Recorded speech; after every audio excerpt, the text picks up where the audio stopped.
할렐루야. 우리 주위 돌아보시면서 영혼이 잘된 같이 범사가 잘되고 강건해집니다. 인사 나누시겠습니다. 영혼이 잘된 같이 범사가 잘되고 강건해집니다. 오늘은 민수기 9장 23절 말씀을 중심으로 여호와의 명령을 따라 이와 같은 제목으로 말씀의 은혜를 나누고자 합니다. 이스라엘 사람들은 자신들의 조상들을 애굽에서 이끌어내셨던 여호와 하나님에 대해서 얼마나 기억하고 있었을까요?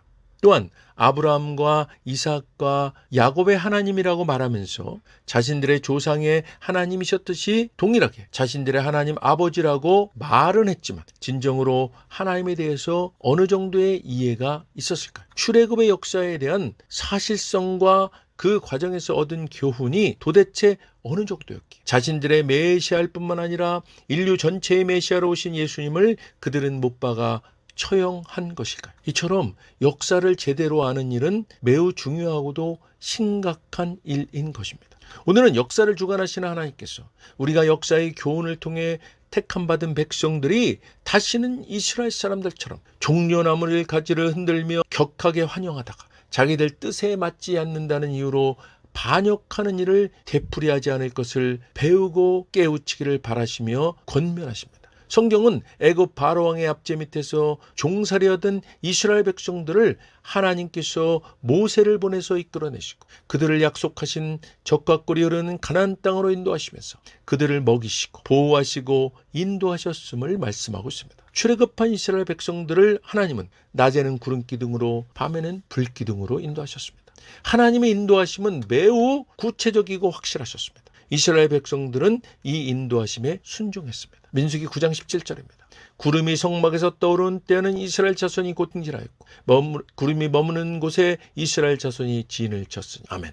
이스라엘 백성들은 구름기둥이 성막에서 떠오르면 즉시 행진했습니다. 그들은 하나님의 인도하심의 증표로서 구름기둥에 온 신경을 집중하고 있었습니다. 그들 가운데는 매우 분주한 상태이거나 꼭 하지 않으면 안 되는 일을 하고 있는 중이거나 바로 해야만 하는 상황에 있는 사람도 있었을 것입니다. 그러나 그들은 구름기둥이 떠오르면 그 모든 것들을 정지하고 즉시 구름기둥이 인도하는 방향으로 행진하는 순종을 행했습니다. 또한 구름기둥이 머무르면 그들은 그곳에 진을 쳤습니다.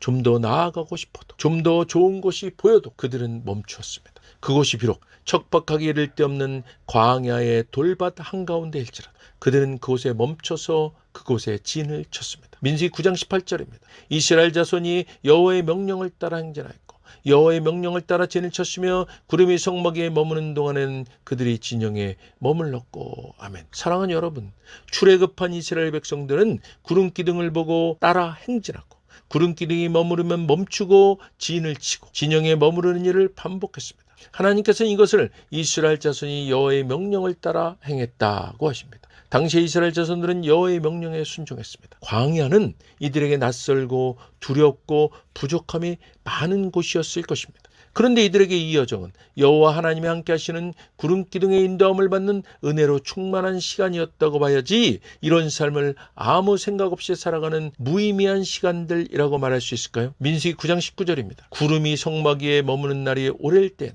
이스라엘 자손이 여호와의 명령을 지켜 행진하지 아니하였으며 아멘. 가나안 땅까지 가려면 마음이 바쁘고 갈 길이 먼 이스라엘 백성들이지 않습니까? 광야는 척박하고 춥고 부족한 것들 투성이고 하나님이 약속하신 가나안 땅은 비옥하고 풍족하고 빨리 가고 싶은 마음뿐인데 하나님은 아무 말씀도 없으신 채 구름기둥은 몇 날 며칠 오랜 날을 움직일 기미가 전혀 보이지 않을지라도 그래도 이스라엘 백성들은 여호와의 명령을 지켜 행진하지 아니하였다고 성경은 말씀합니다. 사랑하는 여러분, 시간이 중요한 것이 아니고 방향이 중요합니다. 내 마음속에 있는 계획과 판단과 계산보다 더 중요한 것은 하나님의 명령입니다. 구름기둥으로 말씀하시는 방향과 하나님의 명령, 하나님의 말씀입니다. 민수기 9장 20절입니다. 혹시 구름이 성막 위에 머무는 날이 적을 때에도 그들이 다만 여호와의 명령을 따라 진영에 머물고 여호와의 명령을 따라 행진하였으며 아멘. 사랑하는 여러분, 당시 이스라엘 사람들에게 구름기둥은 종잡을 수 없는 존재였을지도 모릅니다. 어느 날은 쉬지도 않고 계속 가다가 어느 날은 하염없이 쉬기도 하고 어느 날은 좀 쉬려나 했더니 바로 떠나요. 도대체가 종잡을 수 없는 일정한 패턴도 없는 저 구름기둥을 계속 믿고 쫓아가야만 하는 건가? 라고 말하는 사람들도 있었을 것입니다. 그러나 성경은 다만 그들이 여호와의 명령을 따랐다라고 말씀하고 있습니다. 사랑하는 여러분, 이스라엘 백성들이 구름기둥, 불기둥을 따른 것은 여호와 하나님에 대한 믿음 때문이었습니다. 따른다는 것은 믿음입니다. 구름기둥이 종잡을 수 없는 패턴으로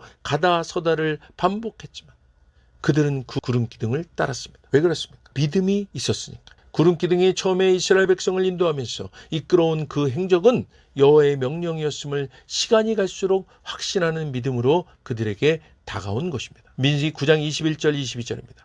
혹시 구름이 저녁부터 아침까지 있다가 아침에 그 구름이 떠오를 때는 그들이 행진하였고 구름이 밤낮 있다가 떠오르면 곧 행진하였으며 이틀이든지 한 달이든지 1년이든지 구름이 성막에 머물러 있을 동안에는 이스라엘 자손이 진영에 머물고 행진하지 아니하다가 떠오르면 행진하였으니. 아멘. 광야를 행진하고 있는 이스라엘 백성들에게 자신들의 계획이 있었을까요? 어떻게 보면 한 치 앞도 내다보지 못하는 그런 상황 아닙니까? 오직 구름기둥만 바라보고 행진하고 있습니다. 어떨 때는 한 달이든 1년이든 그대로 있어야 할 때도 있고 어떨 때는 자고 일어나자마자 곧바로 부랴부랴 움직이기도 하고 광야의 이스라엘 백성들의 삶은 오직 구름기둥, 불기둥이 움직이는 것에 따라 결정되는 삶이었습니다. 사랑하는 여러분, 이런 삶이 불행한 삶일까요? 내가 주도하지 못하면, 내가 결정하지 못하면 불행해지는 겁니까? 아닙니다. 오히려 그 반대입니다.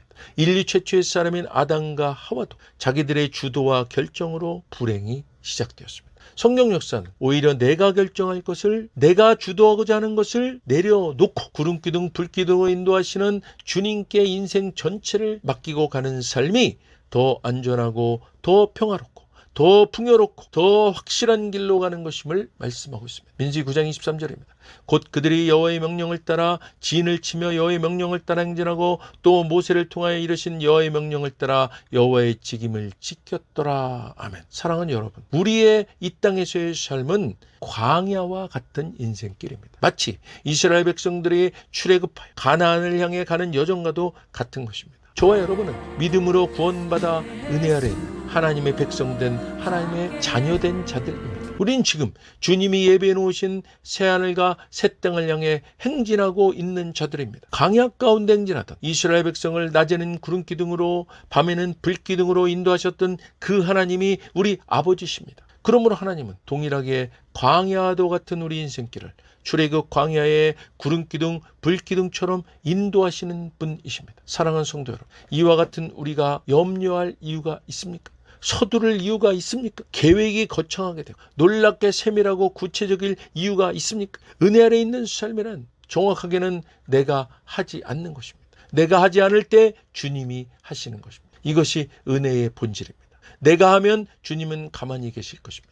내가 가만히 있으면 주님이 하십니다. 사랑하는 여러분, 비전과 돈의 노예가 되지 마시기를 간절히 부탁드립니다. 또한 뭔가 성과물을 내야 하고 이루어야 한다는 강박에서 해방되시기를 바랍니다. 사랑하는 여러분, 여러분은 여러분들의 세상 속에서의 삶에서 과할 정도로 비전, 계획, 성과, 결과, 성장 이런 것들에 지쳐 있습니다. 신앙생활, 교회생활에서 아니라도 주 안에서 자유하시기를 간절히 부탁드립니다.